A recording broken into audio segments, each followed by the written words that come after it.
Assalamualaikum warahmatullahi wabarakatuh. Sebelumnya, perkenalkan nama saya Mirna. Di sini saya akan menjelaskan sedikit pengaplikasian matriks di bidang teknik sipil. Sebelumnya, saya itu dari Fakultas Teknik Sipil, ya. Di sini saya akan menjelaskan sedikit, ya.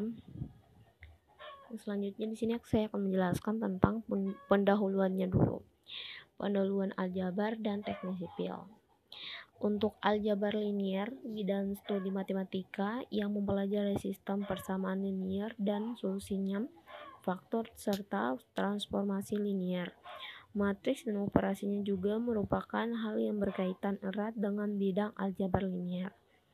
Untuk teknik sipilnya sendiri yaitu salah satu cabang ilmu teknik yang mempelajari tentang bagaimana merancang, membangun, merenovasi tidak hanya gedung dan infrastruktur, tetapi juga mencakup lingkungan dan kemaslahatan hidup manusia. Teknik sipil juga dikembangkan sejalan dengan tingkat kebutuhan manusia dan pergerakannya, hingga bisa dikatakan ilmu ini bisa mengubah sebuah hutan menjadi kota besar. Nah, di sini untuk manfaatnya dan keterkaitannya itu memang sangat berkaitan, soalnya dalam pembangunan atau perencanaan suatu bangunan itu sangat membutuhkan metode-metode yang ada di metode matematika 1 atau 2 ataupun kalkulus, ya. Sangat berkaitan, soalnya di situ kita kalau di matriks di matematika kita mengenai perhitungan mengenai matriks, terus fungsi, kuadrat. Nah, kalau di teknik sipil juga termaksud, ya, soalnya dalam merancang suatu balok ataupun suatu sudut itu sangat membutuhkan perhitungan dari matematika itu sendiri. Nah, terus selanjutnya cakupan aljabar linier di bidang teknik sipil. Nah, di sini adalah salah satu contoh gambar yang sangat dibutuhkan, ya, yang sangat berkaitan sama perhitungan aljabar. Tuh, di sini ada rangka batang atau choice. Rangka batang nih kayak dibilang kayak kuda-kuda tuh kayak gini tuh, ya, bentuk A yang di atas. Nah, itu namanya truss. Terus yang di gambar tengah ini adalah balok baja yang terbuat dari besi. Biasanya ini digunakan buat membangun kayak bangunan gedung, infrastruktur gedung maupun jembatan baja gitu, terbuat dari baja gitu. Terus selanjutnya di sini ada Miss Chair Stress. Ini bentuknya ini salah satu balok, ya, gambar salah satu balok yang moto di sini ada bentuk langsing, terus ada yang bentuk melebar, terus ada bentuk kotak, terus kayak ada yang berbentuk melingkar gitu. Jadi dia bisa berputar 90 derajat, ya. Terus selanjutnya di sini ada metode matriks. Nah, di sini kita ada perhitungan suatu struktur jembatan baja. Di sini perhitungannya itu menggunakan metode matriks. Nah, di sini ada contoh soal metode matriksnya. Sebelah kanan dan sebelah kirinya ini ada perhitungan suatu tumpuan, ya. Di situ ada beberapa tumpuan sendi sama roll. Kalau yang pojok sendi sama roll, terus tinggi ini hanya contoh, tinggi jembatannya tuh 4 meter, terus yang lebarnya 5 sampai 3 meter. Nah, sini saya akan membacakan penjelasannya sedikit, yaitu suatu pemikiran baru pada analisa struktur yang berkembang bersamaan dengan makin populernya penggunaan komputer otomatis untuk operasi perhitungan aritmatika. Di dalam ilmu mekanika teknik, konstruksi yang paling sederhana adalah konstruksi statis tertentu. Nah, di sini sangat banyak diminati atau sangat banyak digunakan dalam membangun suatu struktur jembatan ataupun struktur gedungnya. Terus selanjutnya di sini masuk di sini analisa struktur dengan metode matriks. Di sini analisa struktur ya. Kalau tadi tuh metode matriksnya aja. Kalau sini pakai analisa strukturnya kayak gimana tuh gitu. Nah, di sini strukturnya ya. Untuk strukturnya di sini dia binomial teorema. Binomial teorema. Yang pertama, penjelasan pertama di sini ada aljabar matriks sangat berguna pada analisa struktur karena memungkinkan membuat perumusan pemecahannya sebagai satu seri operasi matriks yang cocok untuk komputer digital. Nah, di sini kan zaman sekarang kita udah gak pakai hitung-hitungan pakai jari atau pakai buku segala macam. Sekarang lebih ke komputer, apalagi udah punya kalkulator, terus aplikasi perhitungan, jadi memudahkan kita untuk menghitung suatu perhitungan yang sulit gitu menurut kita.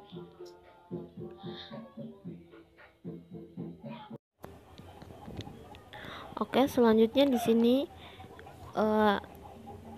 sini tetapi hal yang lebih penting lagi ialah dengan memakai cara matriks.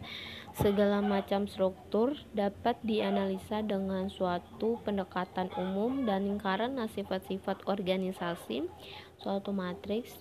Pemakaian matriks juga menguntungkan untuk perhitungan-perhitungan dengan tangan. Nah, kalau untuk perhitungan tangan biasanya kita dalam perhitungan momen itu dalam momen, terus kayak perhitungan matriks juga ada yang pakai tangannya, tergantung dari susah perhitungannya atau enggak gitu. Kalau kita udah hafal rumus-rumusnya sih gampang ya. Terus selanjutnya di sini untuk selanjutnya cara matriks juga memungkinkan penyajian persamaan-persamaan dalam bentuk yang kompak yang tentu saja sangat membantu untuk dapat melihat operasi secara keseluruhan dan tidak berbenam dan dalam detail-detail aritmatika. Ya, terus selanjutnya di sini ada stabilitas plane truss. Sini adalah salah satu gambar ini ya, satu gambar balok ya. Terus di mana M sama dengan jumlah batang, kalau J sama dengan jumlah join. Untuk jumlah batangnya itu di sini ada 11 buah. Kalau untuk jumlah join di sini ada 7 buah. Maka 11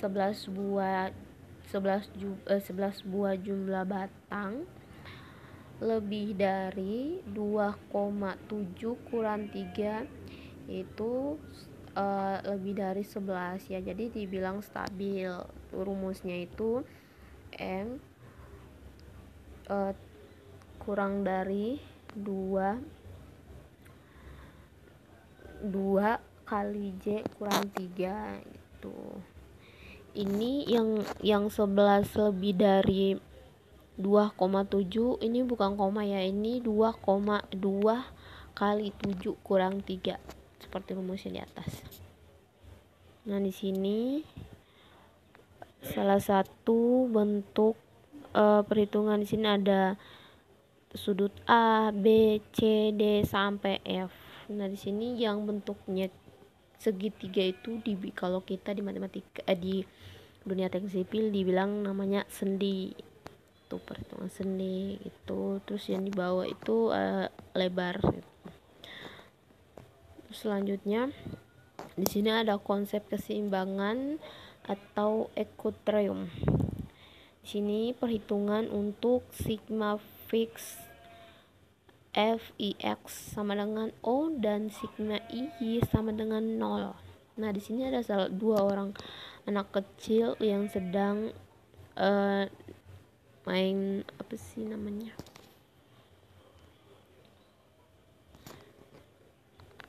Pokoknya kayak itu ya. Di sini bebannya mereka berdua ini mempunyai beban yang sama. Nah, di sini suatu struktur ini statik tertentu, yaitu struktur yang reaksi dan gaya-gaya di dalamnya dapat dicari dengan persamaan keseimbangan atau Equilibrium equation. Terus selanjutnya situ partikel dalam keadaan keseimbangan jika resultan semua gaya yang bekerja pada partikel tersebut 0.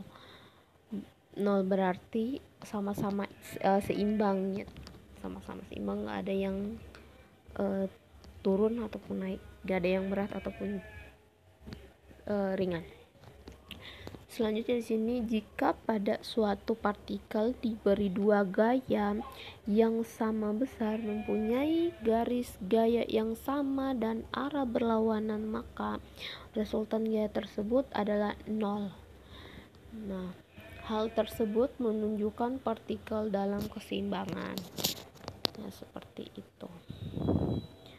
Terus selanjutnya di sini yang terakhir ya, stabilitas konstruksi.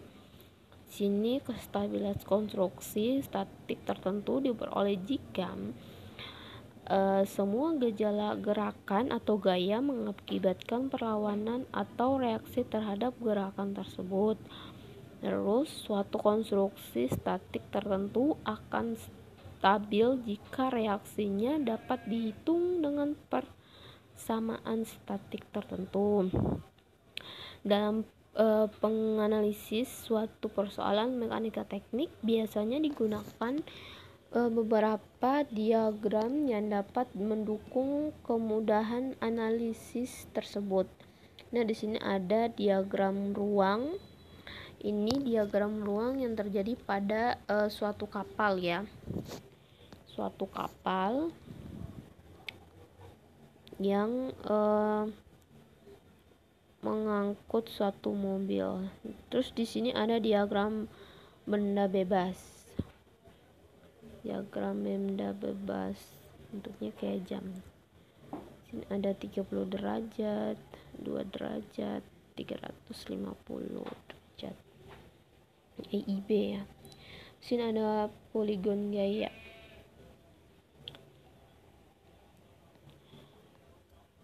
Sekian dari penjelasan saya, presentasi saya. Terima kasih sudah mendengarkan. Semoga bermanfaat.